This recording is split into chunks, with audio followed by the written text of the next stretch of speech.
Car धमाके पर अमित शाह की हाई लेवल बैठक।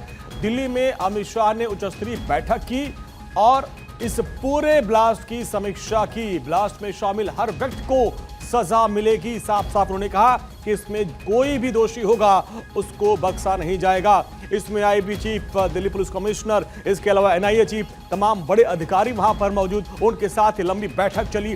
बैठक के बाद अब उन्होंने साफ साफ मैसेज दिया कि ब्लास्ट में शामिल हर व्यक्ति को सजा दी जाएगी, किसी को भी बख्शा नहीं जाएगा। एनआईए को फिलहाल जांच सौंप दी गई है और एनआईए को जांच सौंपने के बाद पहली बैठक हुई और बैठक के बाद गृह मंत्री अमित शाह ने यहां पर साफ साफ मैसेज दिया है कि इस धमाके में जो लोग भी शामिल हैं किसी को भी छोड़ा नहीं जाएगा और हर व्यक्ति को सजा दी जाएगी। ये बैठक चल रही थी और लगभग 1 घंटे तक ये बैठक चली। उसके बाद अब खबर है कि बैठक में ये बात गृह मंत्री अमित शाह ने कही कि हर एंगल से जांच की जाए और ब्लास्ट में शामिल किसी भी व्यक्ति को छोड़ा नहीं जाएगा, उसको सजा दी जाएगी। और उधर प्रधानमंत्री मोदी भी भूटान में है और वहां से भी वो लगातार संपर्क में है गृह मंत्री अमित शाह के, और उन्होंने भी कहा है कि इस मामले में जो भी दोषी होगा, इसके जो भी साजिश करता है, किसी को छोड़ा नहीं जाएगा। और वही मैसेज गृह मंत्री अमित शाह ने दिया। अधिकारियों के साथ बैठक और बैठक के बाद ये देखिए उन्होंने कहा कि सारी एजेंसियों के साथ बातचीत हुई है, अब किसी भी जो साजिशकर्ता को यहां पर छोड़ा नहीं जाएगा। वरुण जैन हमारे साथ हैं। वरुण, देखिए बैठक चल रही थी, लगभग 1 से 1.5 घंटे तक बैठक हुई। यहां पे साफ साफ मैसेज दे दिया गया, कोई भी हो, कोई भी साजिशकर्ता हो, छोड़ा नहीं जाएगा। हमारी सहयोगी अदिति हमारे साथ जुड़ गई हैं। अदिति, बैठक चल रही थी, अब यहाँ पे गृहमंत्री अमित शाह ने साफ साफ मैसेज दे दिया कि कोई भी साजिशकर्ता हो, छोड़ा नहीं जाएगा। देखिए, लंबे समय से इंतजार था कि एमएचए की तरफ से, गृह मंत्री की तरफ से कोई बयान आएगा। एक्स पर उन्होंने पोस्ट करके 3 बड़ी बातें कही। जाहिर तौर पे हम सुबह से देख रहे हैं कि वो बैठक का दौर चल रहा है बड़े अधिकारियों के साथ। पहले आवास पर हुई, इससे पहले होम मिनिस्ट्री और अब भी मंत्रालय में बैठक हुई। दिल्ली कार ब्लास्ट पर समीक्षा की बैठक के बाद अमित शाह ने ये कहा कि जो भी इसके पीछे है उसको बख्शा नहीं जाएगा। आपको याद होगा 5 घंटे पहले प्रधानमंत्री नरेंद्र मोदी ने भी भूटान की धरती से यही कहा। वरिष्ठ अधिकारियों के साथ समीक्षा की बैठक ली। आईबी चीफ से लेकर एनएसजी से लेकर एनआईए से लेकर तमाम लोग, प्रत्येक दोषी की तलाश करने के निर्देश दिए गए हैं, अमित शाह ने यह कहा।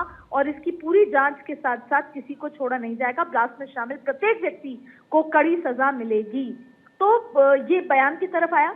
अब एक और इंतजार हो रहा था जी कि जिस तरीके से ये एक आतंकवादी गतिविधि की बात थी, इंतजार था कि इसको कहीं ना कहीं, अभी तक देखिए आप, टेरर वर्ड इससे जोड़ा नहीं गया है। ये अलग बात है कि दिल्ली पुलिस और सोर्सेस के हवाले से है कि इसमें पूरी संलिप्तता है, और जैसे हमने देखा कि डॉक्टर उमर और पहलगाम, पुलवामा तक का इसमें कनेक्शन आ गया।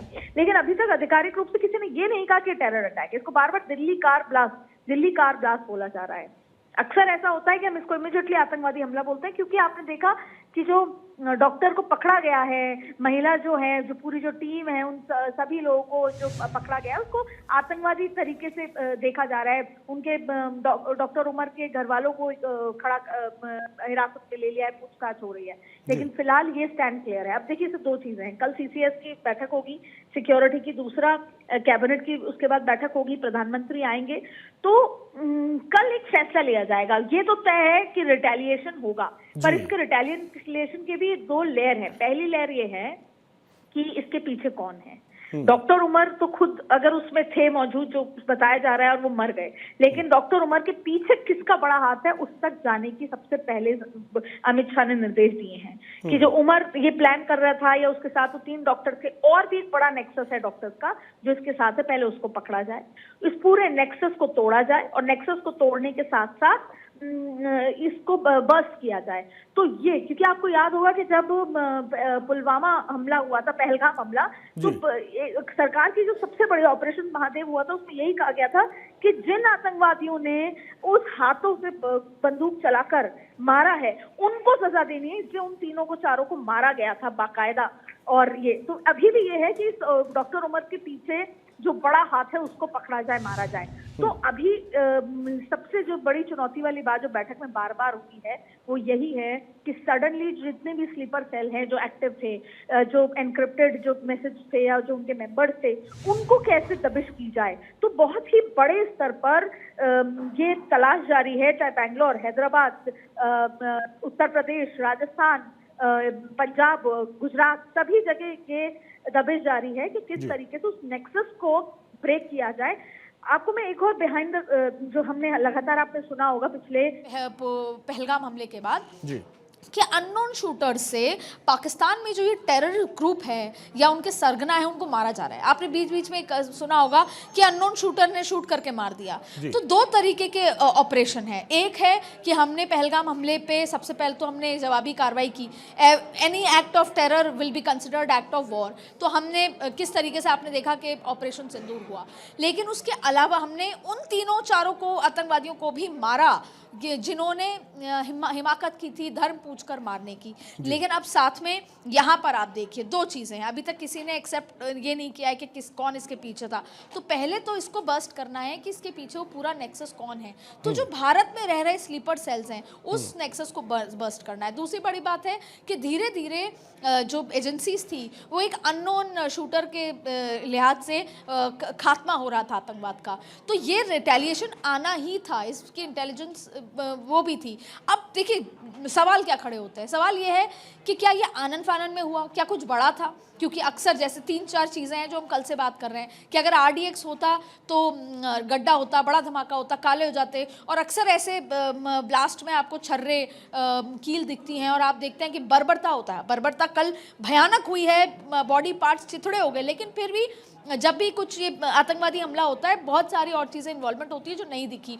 तो क्या कल बचा हुआ अमोनियम नाइट्रेट कहीं पर सेट किया जा रहा था? सवाल एक बड़ा है जो खुद गृह मंत्रालय में अधिकारियों से पूछा गया है कि वो 3 घंटे वहां खड़ा क्यों रहा? क्या वो किसी का इंतजार कर रहा था? क्या वो किसी डायरेक्शन का? तो ऐसे बहुत सारे सवाल हैं जिसका इंतजार है और शायद यही वजह है कि अभी प्रेस कॉन्फ्रेंस नहीं हुई। नहीं तो दिल्ली पुलिस की तरफ से और अभी भी ये कहा जा रहा है कि बड़ी जो चौंकाने वाले अभी सबूत मिल चुके हैं उन सबको डॉट से कनेक्ट किया जा रहा है और आने वाले समय में एक बड़ा ऑपरेशन होगा। और अदिति, जिस तरीके से याद है कि ऑपरेशन सिंदूर से पहले भी CCS की बैठक हुई थी, कैबिनेट की बैठक हुई थी, उसके बाद अचानक में फिर ऑपरेशन सिंदूर किया गया था। तो क्या उसी दिशा में आगे बढ़ रहे हैं हम? मैं माफ कीजिएगा, एक बार आपको अपना सवाल दोहराना पड़ेगा। अदिति कह रहे हैं कि ऑपरेशन सिंदूर के वक्त भी CCS की बैठक हुई थी, फिर कैबिनेट की बैठक हुई थी। क्या कल जिस तरीके से बैठक होनी, क्या उसी दिशा में आगे बढ़ रहे हैं? बिल्कुल, कल CCS की बैठक होगी, कल कैबिनेट का। और देखिए इस ब्लास्ट के बाद, दिल्ली ब्लास्ट के बाद प्रधानमंत्री को भूटान जहाँ पे पीस उस फंक्शन में गए, वहाँ पर उन्होंने एक बार फिर कहा कि बख्शा नहीं जाएगा। तो और फिर देखिए एक नैरेटिव होता है। प्रधानमंत्री नरेंद्र मोदी से ये उम्मीद है, आपको याद होगा मैं आपको पहलगाम 22 अप्रैल को लेकर चलती हूँ, जब उन्होंने कहा था कि नाम क्या है, धर्म पूछ के मारा था, तब ये कहा था कि जाके बता देना मोदी को। और जब हमने अटैक किया तो ये हुआ था कि बता दिया मोदी को, और देख लो क्या हुआ।